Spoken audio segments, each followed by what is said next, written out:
கணேசின் குரல் சொந்தங்கள் அனைவருக்கும் இனிய வணக்கங்கள். இன்று தாயகம் மற்றும் இலங்கை மற்றும் சர்வதேச செய்திகளுடன் இணைந்திருக்கின்றீர்கள். நமது காணொலிக்கு நீங்கள் புதியவராக இருந்தால் மறக்காமல் சப்ஸ்கிரைப் பண்ணி, ஷேர் பண்ணி, கமெண்ட்ஸ் பண்ணி, லைக் பண்ணுங்கள். அருகில் இருக்கின்ற பெல் ஐக்கானை கிளிக் பண்ணி நாங்கள் போடுகின்ற காணொலிகள் அனைத்தையும் உடனுக்குடன் பார்க்கக்கூடியவாறான நோட்டிஃபிகேஷனை ஏற்படுத்திக் கொள்ளுங்கள்.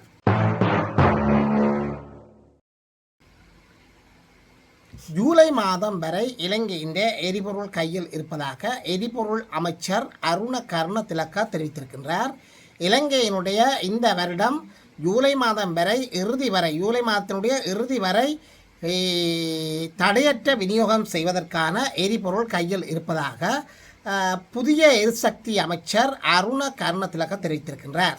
அந்த அளவுக்கு எரிபொருள் கையில் இருப்பதாக புதிய எரிபொருள் அமைச்சர் அருண கருணதிலக தெரிவித்திருக்கின்றார். ஊடகங்களிடம் நேற்று கருத்து தெரிவித்த போதுதான் அவர் இதனை தெரிவித்திருக்கின்றார். அவர் மேலும் தெரிவிக்கையில் ரஷ்யாவிடம் இருந்து கச்சா எண்ணெய் வாங்குவதற்கான திட்டங்கள் மேற்கொள்ளப்பட்டிருப்பதாகவும் அதற்கான பணத்தை சீனாவுடைய அதிகாரப்பூர்வ நாணயமான ரொன்மின்பியில் செலுத்த ஒப்புக்கொண்டுள்ளதாகவும் தெரிவித்திருக்கின்றார். எரிபொருள் மற்றும் மின்சாரத்தினுடைய தொடர்ச்சியான விநியோகத்தை உறுதி செய்வதே எனது உடனடி நோக்கம் என்று சொல்லி அவர் தெரிவித்திருக்கின்றார். இந்த வருடம் ஜூலை மாதம் இறுதி வரை தேவையான எரிபொருட்கள் கையிருப்பில் உள்ளதாக அவர் உறுதிப்படுத்தியிருக்கின்றார். அதன் பிறகும் கூட தடையற்ற எரிபொருள் வழங்குவதற்கான நடவடிக்கைகளை மேற்கொண்டு இருப்பதாக அவர் தெரிவித்திருக்கின்றார். ரஷ்யாவிடமிருந்து எரிபொருள் கொள்வனவு செய்கின்ற தொடர்பான பேச்சுவார்த்தைகள் தொடர்ந்து மேற்கொள்ளப்பட்டு வருவதாகவும் 2 சுற்று பேச்சுவார்த்தைகளுக்கு பிறகு இந்த ஒப்பந்தம் இறுதி செய்வோம் என்று சொல்லியும் அவர் உறுதிப்படுத்தியிருக்கின்றார்.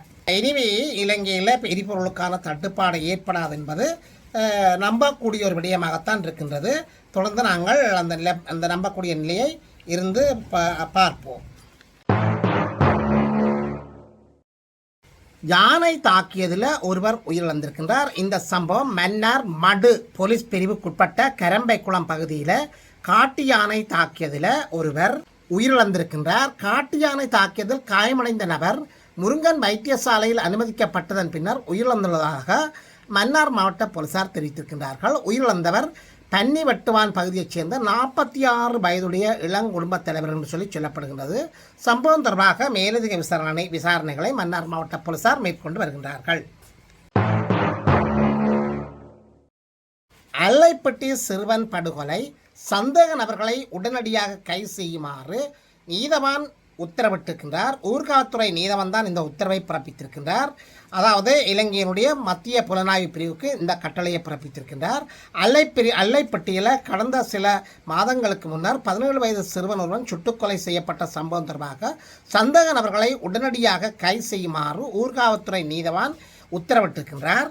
உங்களுக்கு தெரியும், அல்லைப்பட்டி பகுதியில் கடந்த பிப்ரவரி மாதம் 10ஆம் தேதி கடமையில் இருந்த போலீஸ் உத்தியோகத்தர்கள் கட்டளையை மீறி சென்ற வாகனத்தை நோக்கி துப்பாக்கி பிரயோகம் மேற்கொண்டதில் 17 வயது மிகச்சிறிய ஒரு இளம் சிறுவனான அருள் பயாஸ் உயிரிழந்திருக்கின்றார். குறித்த சம்பவம் தொடர்பான விசாரணைகள் நேற்று முன்தினம் புதன்கிழமை ஊர்காவல்துறை நீதவான் நீதிமன்றத்தில் விசாரணைக்கு எடுத்துக்கொள்ளப்பட்டது.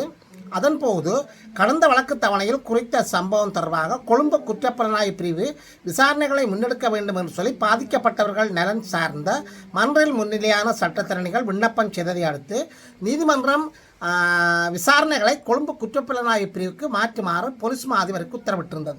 இந்த நிலையில் குற்றப்புலனாய்வு பிரிவினர் பல வழக்குகள் தொடர்பான விசாரணைகளை முன்னெடுப்பதால் தமக்கு கடும் வேலைப்பளு இருப்பதாகவும் எனவே அந்த குற்றப்புலனாய்வு பணியகத்திற்கு பாரப்படுத்துவதாக கடந்த 7ஆம் தேதி திகதியிடப்பட்ட கடிதம் ஊடாக மன்றுக்கு போலீஸ் மா அதிபர் அறிவித்திருந்தார். அதனைத் தொடர்ந்து மத்திய குற்றப்புலனாய்வு பணியகம் வழக்கினை பாரமெடுத்து விசாரணைகளை ஆரம்பித்திருக்கின்றது. எனவே இது அந்த சிறுவனுக்கு கிடைத்த வெற்றியும் தான் சொல்ல வேண்டும். யாழ்ப்பாண போலீசார் இந்த விசாரணைகளை மேற்கொண்டு வந்தால் இவ்வாறான நிலைமைகள் இருக்கும் என்று சொல்லி அனைவரும் அறிந்த ஒரு விடயம்தான். இதனால் தான் அவர்கள் மீது நம்பிக்கை இழந்த அந்த பாதிக்கப்பட்டவர்கள் தரப்பில் இருக்கின்ற சட்டத்திறன்கள் இந்த விண்ணப்பத்தை தெரிவித்திருக்கின்றார்கள். இந்த நிலையில் நேற்று முன்தினம் வழக்கு விசாரணையின் போது மத்திய குற்றப்புலனாய்வு பிரிவு அதிகாரிகள் மன்றில் முன்னிலையாகி ஊர்காவல்துறை போலீசாரின் குறிப்பேடுகள், விசாரணை அறிக்கைகள், சம்பவத்துக்கு பயன்படுத்தப்பட்ட துப்பாக்கிகள் என்பவற்றை தாம் பாரம் எடுத்துள்ளதாகவும் நீதிச்சேவை ஆணைக்குழுவின் சுற்றறிக்கைக்கு அமைவாக துப்பாக்கிகளை யாழ்ப்பாணம் தலைமை போலீஸ் நிலையத்தில் பாதுகாப்பாக ஒப்படைக்கப்பட்டுள்ளதாகவும் தொடர் விசாரணைகளை முன்னெடுத்து வருவதாக மன்றில் தெரிவித்திருக்கின்றார்கள். அதனை அடுத்து பாதிக்கப்பட்டவர் தரப்பில் நம்பிக்கை தரும் வகையில் விசாரணைகளை முன்னெடுக்குமாறு அறிவுறுத்திய மன்று சந்தேக நபர்களை விரைவாக கைது செய்து மன்றில் முற்படுத்துமாறு உத்தரவை பிறப்பித்திருந்தது. அத்துடன் வழக்கினை எதிர்வரும் மே மாதம் 22ஆம் தேதி மறு விசாரணைக்கு திகதியிடப்பட்டிருக்கின்றது. இதேவேளை இந்த விபத்துக்கள் தொடர்ந்து அதிகரித்து கொண்டே இருக்கின்றது. இந்த விபத்துக்களுக்கு ஒரு எல்லை இல்லாமல் விபத்துகள் அதிகரித்து கொண்டே இருக்கின்றது. யானை தாக்கி இறந்திருக்கின்றார்கள், புகையிரதம் தாக்கி இறந்திருக்கின்றார்கள், மோட்டார் சைக்கிள் மற்றும் பெரும் வாகனங்கள் ஒன்றோடு ஒன்று மோதி இறந்திருக்கின்றார்கள். எனவே இலங்கையில் உண்மையில் பிறந்தவர்களுக்கு இந்த விபத்துக்களால் தான் அவர்களுக்கு அழிவோ தெரியவில்லை என்பது ஒரு சந்தேகத்துக்குரிய நிலையாக இருக்கின்றது. எனவே இந்த விபத்துக்களை பாதுகாப்பதற்காக உரிய தரப்பினர்கள் எவ்வாறு தான் நடவடிக்கை எடுத்தாலும் இந்த விபத்துக்களை குறைப்பதற்கான எந்தவித வேலை திட்டங்களையும் செய்த மாதிரி தெரியவில்லை. இதே வேளையில் நாவல்குழியில் பட்டா என்று ஒரு வாகனம் மோதி குடும்பஸ்தர் பலியாகி இருக்கின்றார். நாவல்குழியில் பட்டா மோதியதில் துவிச்சக்கர வண்டியில் பயணித்த குடும்பஸ்தர் ஒருவர் மரணமடைந்திருக்கின்றார். இதில் நாவல்குழி சாவகச்சேரியைச் சேர்ந்த செபஸ்டியான் ஜோசப் வயது 68 என்கின்ற 2 பிள்ளைகளின் தந்தையை உயிரிழந்தவர் ஆவார். நேற்று புதன்கிழமை பிற்பகல் வீட்டில் இருந்து யாழ்ப்பாணம் நோக்கி துவிச்சக்கர வண்டியில் பயணித்த போது நாவல்குழி சிவபூமி கோவிலுக்கு அருகாமையில் பட்டா வாகனம் மோதியுள்ளது.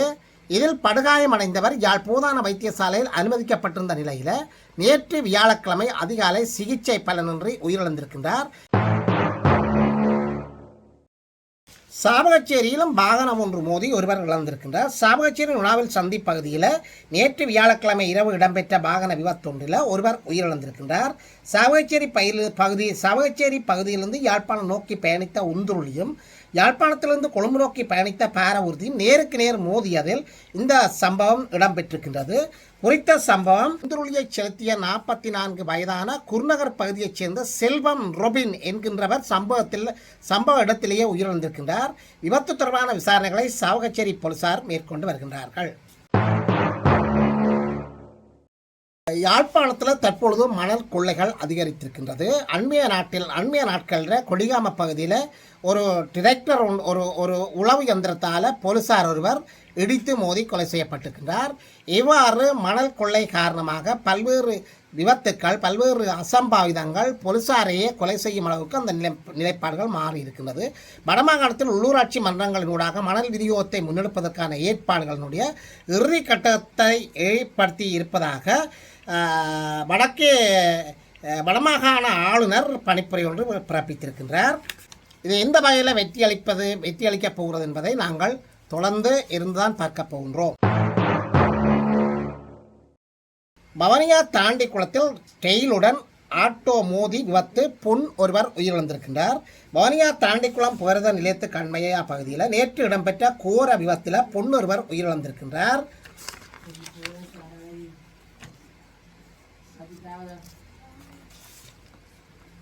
முச்சக்கர வண்டி சாரதி படுகாயமடைந்திருக்கின்றார். கொழும்பிலிருந்து யாழ்ப்பாணம் நோக்கி பயணித்த கடுகதி புகையிரதத்துடன் தாண்டிக்குளம் பகுதியில் தண்டவாளத்தை கடக்க முற்பட்ட முச்சக்கர வண்டி மோதியதில் இந்த விபத்து ஏற்பட்டிருக்கின்றது. குறித்த பகுதியில் அமைந்துள்ள பாதுகாப்பற்ற புகையிரத கடவையை பயன்படுத்திய போதே இந்த விபத்து ஏற்பட்டிருப்பதாக கூறப்படுகின்றது. விபத்தின் போது முச்சக்கர வண்டி பலத்த சேதமடைந்து அதில் பயணித்த பொன் ஒருவர் சம்பவ இடத்திலேயே பரிதாபகரமாக உயிரிழந்திருக்கின்றார். விபத்தில் படுகாயமடைந்த முச்சக்கர வண்டி சாரதி வவுனியா பொது வைத்தியசாலையில் அனுமதிக்கப்பட்டிருக்கின்றார். இலங்கையில் தற்பொழுது கடும் வெப்பநிலை காரணமாக மனிதர்கள் மிக மோசமான நிலையை சந்தித்துக் கொண்டிருக்கின்றார்கள்.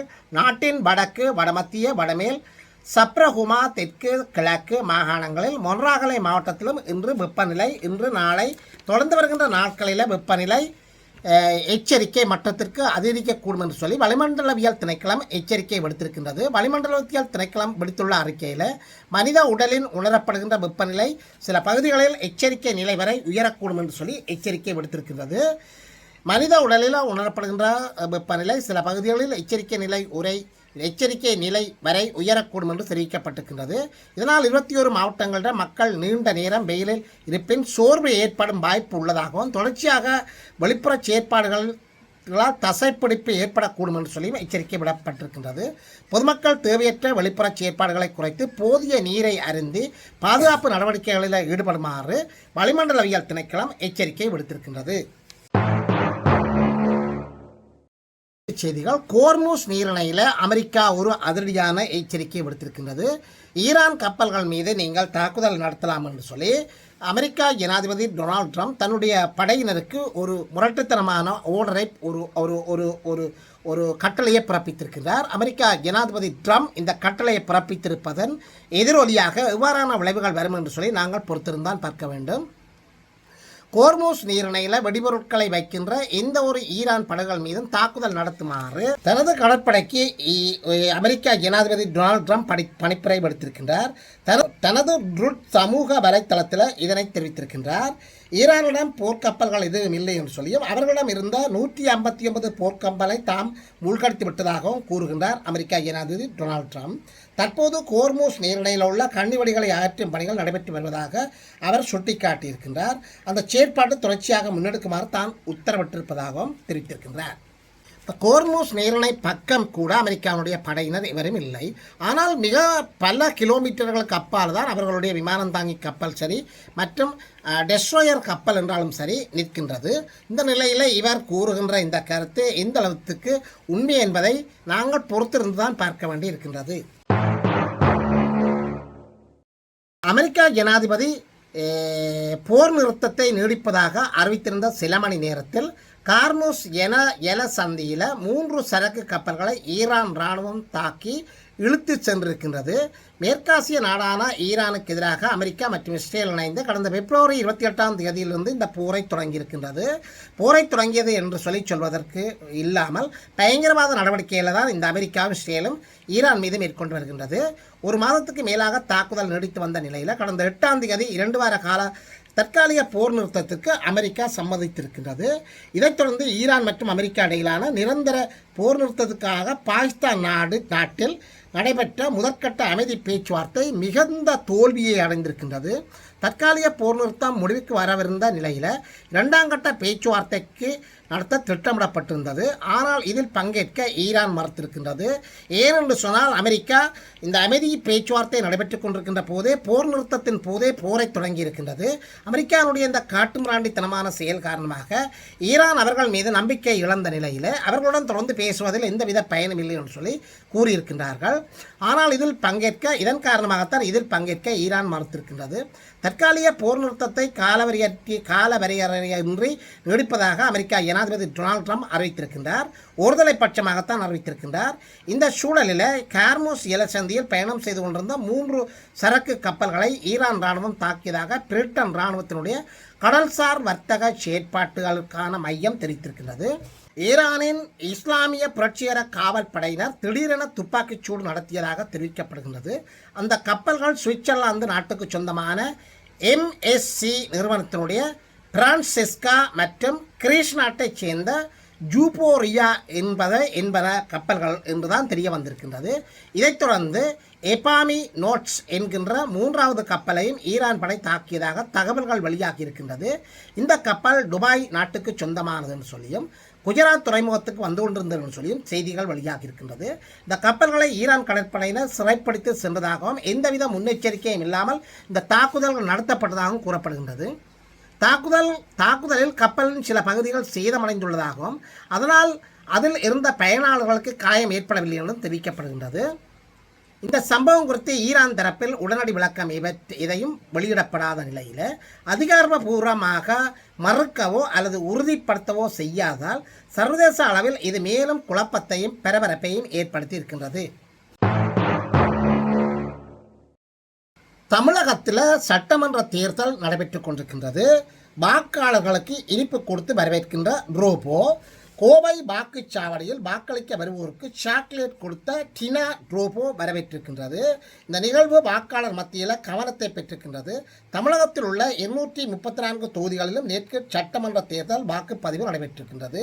தேர்தல் என்றால் ஏதாவது ஸ்பெஷல் நிகழ்வு அது அனைவரது கவனத்தையும் ஈர்க்கக்கூடிய ஒரு சந்தர்ப்பத்தையும் தட்டிச் செல்கின்றது வழக்கமானது.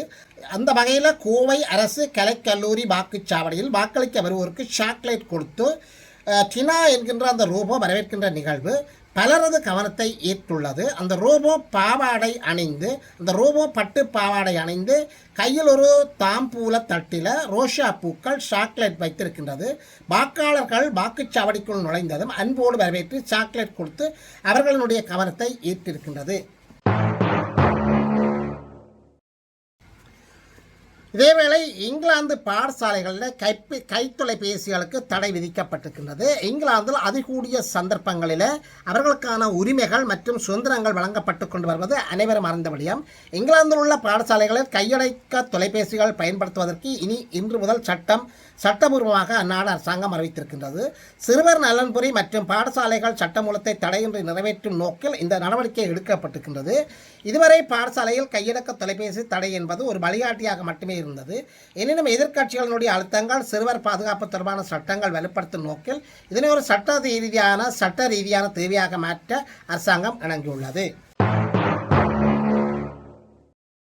போர் பதட்டங்களுக்கு மத்தியில் ஈரானில் நிறைவேற்றப்பட்டிருக்கின்ற மரண தண்டனை. இஸ்ரேலின் மொசாட் உளவுத்துறைக்காக உளவு பார்த்ததாக குற்றஞ்சாட்டப்பட்ட ஒருவருக்கு நேற்றைய தினம் ஈரான் நாட்டில் மரண தண்டனை நிறைவேற்றப்பட்டிருக்கின்றது. அந்த நபர் ஒரு முக்கிய அரச அமைப்பினுடைய பாதுகாப்பு குழுவில் பணியாற்றியதாகவும் ஒரு மொசாட் அதிகாரியின் விரிவான தொடர்புகளை கொண்டிருந்ததாகவும் ஈரான் ஊடகங்கள் தகவல் வெளியிட்டிருக்கின்றது. கடந்த செவ்வாயன்று ஜனவரி மாத போராட்டங்கள் தொடர்பான மொசாட்டுடன் தொடர்புகளை கொண்டிருந்ததாக குற்றஞ்சாட்டப்பட்ட மற்றொரு நபருக்கு ஈரான் மரண தண்டனையை நிறைவேற்றியிருக்கின்றது. மோதல் தொடங்கியதில் இருந்து ஈரான் 12க்கு மேற்பட்ட மொசாட் உளவாளிகள், அதாவது ஈரான் நாட்டுக்குள் இருந்து கொண்டு இஸ்ரேலின் மொசாட்டுக்காக உளவு பணிகளில் மேற்கொள்ளப்பட்டதாக கூறப்பட்டு குற்றஞ்சாட்டப்பட்டவர்களுக்கு 12 பேருக்கு மேற்பட்டவர்களுக்கு மரண தண்டனையை நிறைவேற்றியிருந்தது அனைவரும் அறிந்தபடியாம். அவர்களில் சிலர் இஸ்ரேலுக்கு உளவு பார்த்ததாகவும் மற்றவர்கள் நாடு கடத்தப்பட்ட எதிர்க்கட்சி குழுவான முஜாஹிதீன் ஷல் அமைப்பின் உறுப்பினர்களாகவும் இருந்ததாகவும் தெரிவிக்கப்படுகின்றது. அடுத்தடுத்து பதவி விளங்கியிருக்கிறார். ட்ரம்பிற்கு தொடரும் சோதனை. ட்ரம்ப் மரண பயத்தில் இருக்கின்றார். டொனால்ட் ட்ரம்ப் நிர்வாகத்தின் கடற்படை செயலாளர் ஜோன் பெலன் தனது பதவியிலிருந்து விலகுவதாக பென்டகன் அறிவித்திருக்கின்றது. பென்டகன் ஊடக பேச்சாளர் ஷோன் பாஷ்னெஸ் சமூக வலைத்தள பதிவொன்றில் இதனை தெரிவித்திருக்கின்றார். அவர் உடனடியாக நடைமுறைக்கு வரும் வகையில் பென்டகன் ஒரு சுருக்கமான அறிக்கையை கொடுத்துவிட்டு பதவி விலகி இருக்கின்றார். அதனால் அதற்கான காரணத்தையோ அல்லது விலகுவது அவருடைய முடிவு என்பதையோ குறிப்பிடவில்லை. கடந்த சில மாதங்களாக ட்ரம்ப் நிர்வாகத்திலிருந்து வெளியேறிய உயர்மட்ட இராணுவ தலைவர்களில் இவரும் இணைந்துள்ளார் என்று சொல்லப்படுகின்றது. ரம்பினுடைய அமெரிக்காவுடைய உயர்மட்ட இராணுவ அதிகாரிகள் ஈரான் நாட்டின் மீது தேவையற்ற போரை கொண்டு வந்திருக்கிறதாக கூறி ட்ரம்புக்கு எதிராக தனது பதவிகளை விலகி வருவது குறிப்பிடத்தக்க ஒரு விஷயமாக பார்க்கப்படுகின்றது. இதுபோன்ற செய்திகளை பார்ப்பதற்கு தொடர்ந்தும் கணேசன் குரலுடன் இணைந்திருங்கள். மீண்டும் இன்னொரு செய்தியில் உங்களிடம் கலந்து கொள்ளும் வரை உங்களிடமிருந்து விளைவை பெற்றுக் கொள்கின்றேன். நன்றி, வணக்கம்.